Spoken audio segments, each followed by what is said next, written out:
tout le monde, bienvenue sur la chaîne Pro Épanoui.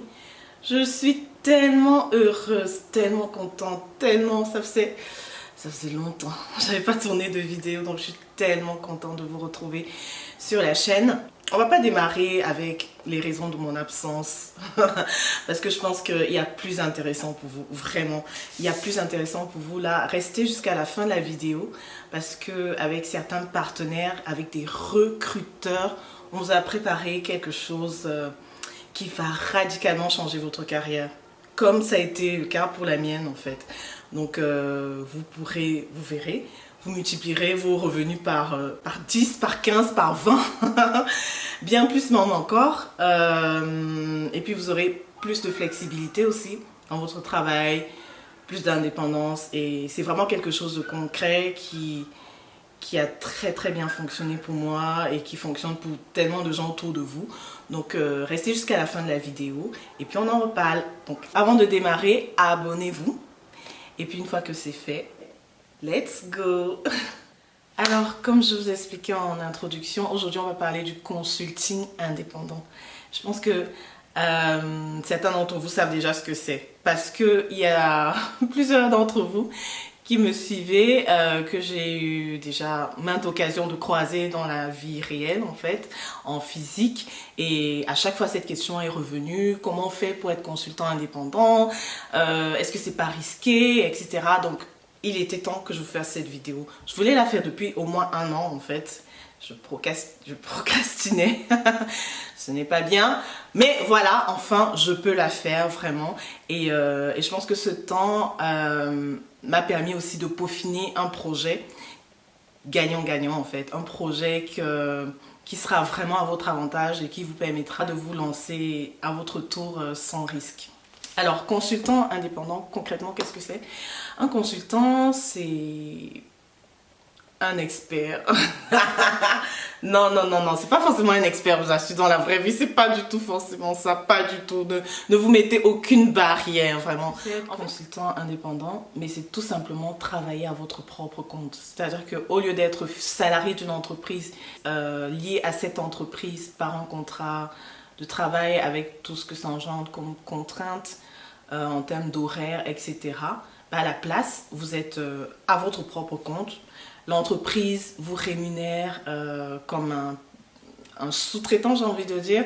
Vous pouvez être facturé à la journée, vous pouvez avoir des revenus journaliers allant de 500 à 1500, voire 2000 euros. Enfin, ça dépend de votre négociation, de votre expertise, etc.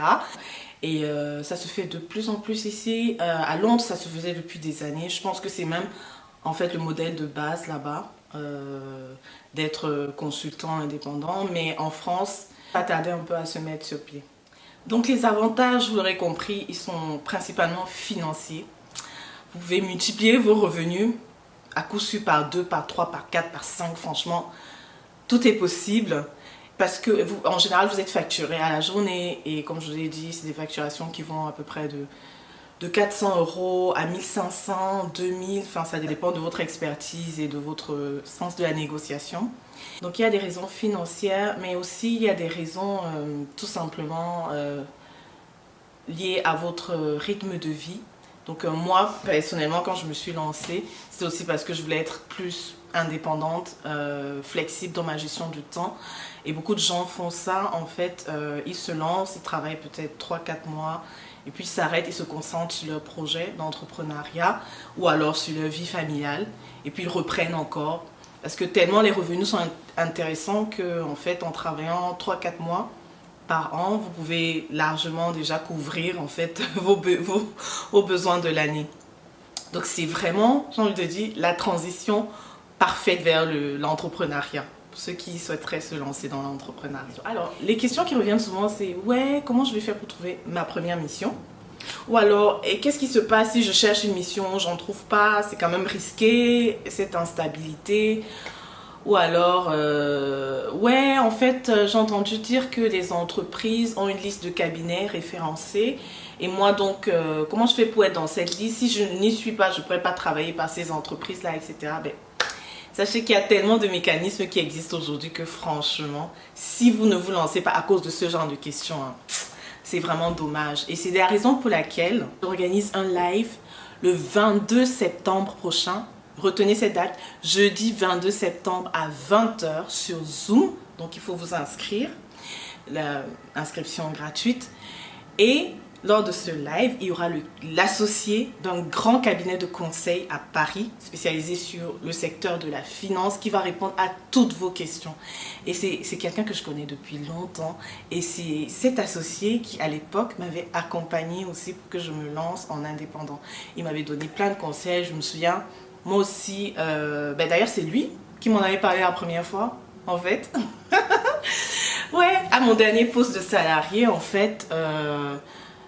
je pense qu'il m'en avait parlé d'abord vers 2018 à l'époque pour la première fois et donc lui il était déjà indépendant depuis un certain moment et il m'en parlait et ça m'intriguait, ça avait l'air trop beau pour être vrai mais en même temps je lui faisais vraiment confiance parce que c'est quelqu'un de bien, enfin vous verrez, il a des valeurs donc j'étais sûre qu'il ne me mentait pas, il ne me vendait pas de rêve.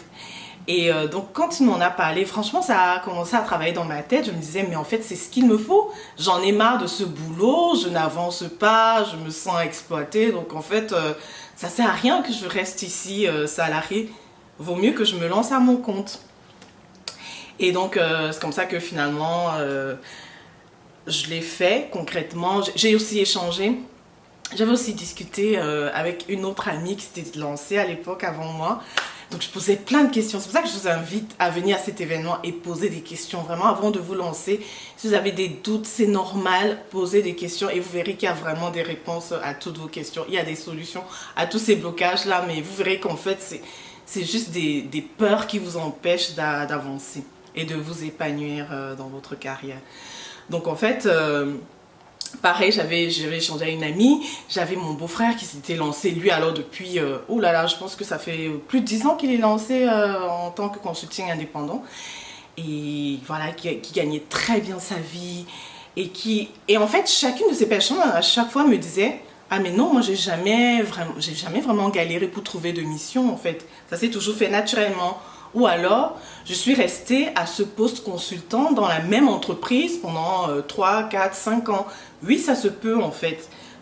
Juridiquement, il y a des façons de le faire et ça se peut concrètement d'avoir la même entreprise finalement pendant 3, 4 ans. Pour ceux qui s'attachent facilement aux équipes et qui peuvent y demeurer longtemps, ben en fait, tout est possible, quoi, j'ai envie de dire.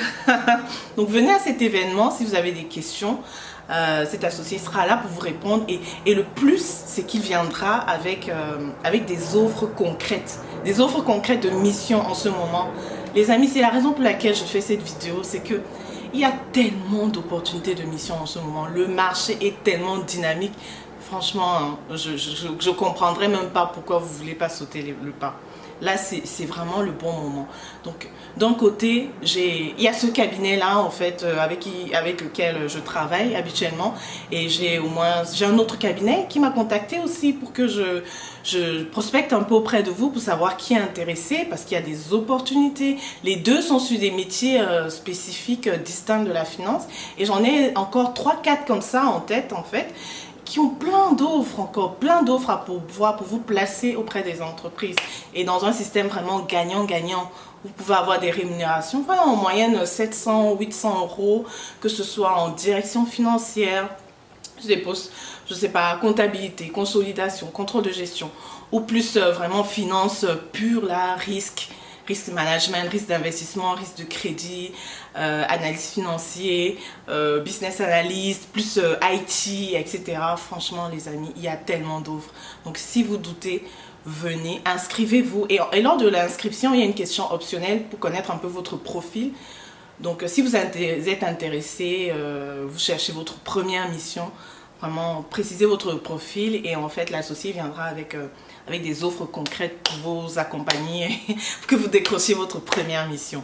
Donc voilà, par rapport à ces questions que vous avez l'habitude de vous poser, est-ce qu'il n'y a pas un risque que je ne trouve pas de mission? Honnêtement, par la grâce de Dieu, moi quand je me suis lancée, je vous assure, j'ai plus jamais galéré pour trouver une mission. Au contraire, c'est les cabinets qui me contactaient à chaque fois, même quand j'étais en mission ou quand j'étais près de terminer une mission, c'est les cabinets qui me contactaient en fait pour me faire des propositions. Tellement le marché est dynamique. Et même pour la petite histoire, j'ai passé 2 semaines sur 2 missions en même temps. Voilà, parce qu'il fallait terminer avec le premier client et puis enchaîner avec le deuxième. Donc 2 semaines, 2 missions en même temps. Imaginez un peu l'impact financier que ça avait sur mon compte, quoi. Bref, je vous le conseille pas, hein, parce que bon, voilà, il faut faire attention au burn-out et tout ça, mais sachez qu'il y a des consultants qui font ça. Il y a des consultants, du coup, qui préfèrent rester en télétravail et donc qui peuvent être sur 2-3 missions en même temps. En toute transparence, ça ne dérange pas le client parce que dès l'instant où vous remplissez vos objectifs, ben, le client est content et vous, vous êtes content, c'est gagnant-gagnant en fait. Donc franchement, j'ai envie de dire, être consultant indépendant, c'est vraiment le monde des possibilités, quoi. Donc voilà, ne vous inquiétez pas, le risque, il est vraiment mesuré par votre expérience finale. C'est pour ça que moi, je conseillerais, enfin, on conseille, donc j'ai échangé avec l'associé qui sera présent le 22 septembre. En fait, on vous conseille de vous lancer après 2 années d'expérience au moins. Jeune diplômé, bon, moi personnellement je me dis que c'est possible, hein. Je me dis que jeune diplômé vous pouvez déjà y aller parce que sur le tas, entre un jeune diplômé consultant salarié et un jeune diplômé consultant indépendant, bon voilà, honnêtement moi je n'ai pas de barrière par rapport à ça, mais dans la réflexion commune en fait, et pour les cabinets avec lesquels je travaille, il vaudrait mieux que vous ayez déjà 2 ans d'expérience, quelque chose à revendre en fait. C'est ça, c'est plus dans cette optique là déjà, quelque chose à revendre. Et puis il y a aussi quelque chose que les gens ne savent pas, c'est que ils ont peur de se lancer comme ça et de galérer pour trouver leur première mission. Et ils ont peur entre-temps de ne pas avoir de revenus, mais ils ne savent pas en fait qu'il y a fiscalement, on a le droit, lorsqu'on se lance sous une certaine forme juridique de société, ben, on peut toucher aussi des allocations chômage en parallèle. Peu de gens le savent, donc on va vous expliquer tout ça pendant le live. Et même si vous êtes déjà indépendant, en fait, vous pouvez vous joindre, hein, ça fera des témoignages pour ceux qui se questionnent encore là à leur poste de salarié. Et en plus, on pourra vous donner d'autres billes encore pour pouvoir optimiser fiscalement vos revenus. Et voilà, il y a cette question par rapport au fait de reverser une partie de ses marges. Bon. Alors, concrètement, ce qui se passe, c'est que effectivement, les grosses entreprises, donc si vous voulez travailler, je sais pas, chez BNP, Société Générale, etc., en tant que consultant à son propre compte, ce qui se passe, c'est que ces grosses banques, elles ont souvent une liste de cabinets qui sont référencés, avec lesquels elles peuvent travailler. Et vous qui démarrez, bien sûr, vous ne faites pas encore partie de cette liste. Et franchement, c'est pas évident de faire partie de cette liste. Mais il y a une solution, c'est que en général, vous passez par un autre cabinet qui lui est déjà référencé et qui vous place en mission auprès de cette entreprise. Quand je dis passer par un autre cabinet, c'est que vous, société, monsieur, je sais pas, Atangana par exemple, ou monsieur Camdem, donc vous faites contacter, vous êtes contacté par ce cabinet qui recherche des profils parce que ce cabinet n'a pas de salariés dans ses effectifs et en votre profil, et ce cabinet veut répondre à l'appel d'offres de la banque.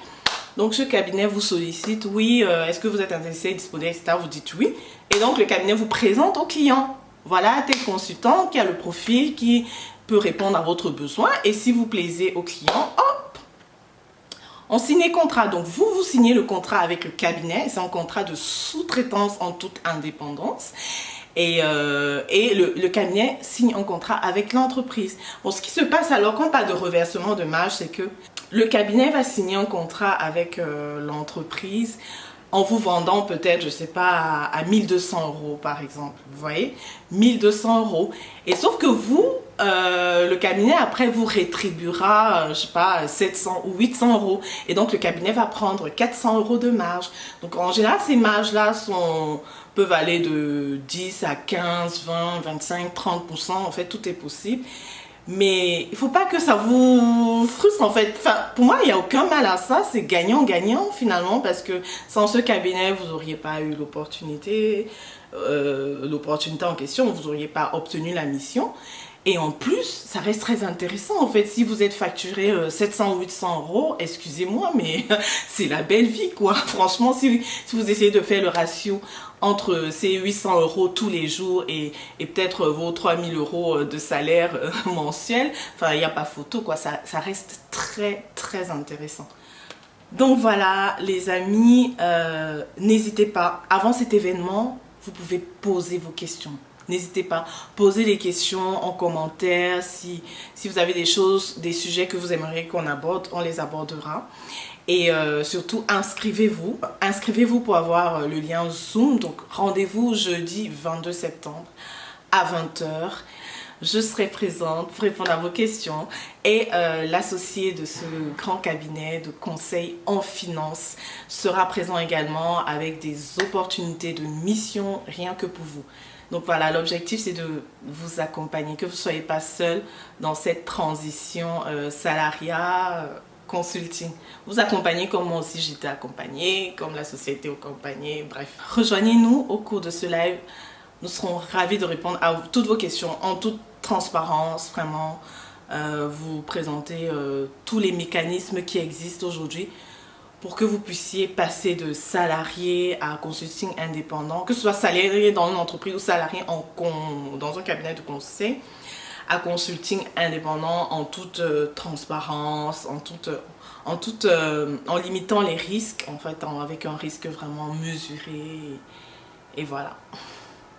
Bon, je vous dis à bientôt, à jeudi 22 septembre, 20 h sur Zoom. Inscrivez-vous.